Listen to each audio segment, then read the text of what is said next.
бардық қырғыз елімді, қырғыз жұртымды, бардық мұсылман халқымды бүгінгі айт намаз майрамымен құттықтаймын. Айтыбыз құтты болсын. Қырғыз елімізден әрбір үйімізге, әрбіріміздің үй бүлемізге жақсылықтар, ынтымақ болсын. Жақсылықтар болсын. 30 күн қармаған оразалар, дуа тілектер қабыл болсын. Мемлекетімізде стабилділік болсын.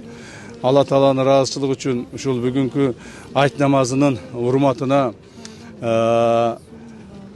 кимдир бирөөнү ушул убактарда капа кылып койсом, же кимдир бирөөгө туура эмес мамиле кылып койсом, мен ар бир мусулман калкыман кечирим сураймын. Жана ушул айт намаз маалында, то есть орозо маалдарында жалган жала таратып, ар түрдүү ушак сөздөрдү таратып, ар түрдүү жаман болбогон нерселерди айткан, жана ошолорду тараткан ар бир адамды дагы мен Алла Тааланын ыраазычылыгы үчүн, айт намаздын урматы үчүн кечирдим бардыгын. Кечирдим. Мындан ары мындай жаман иштерге барышпасын.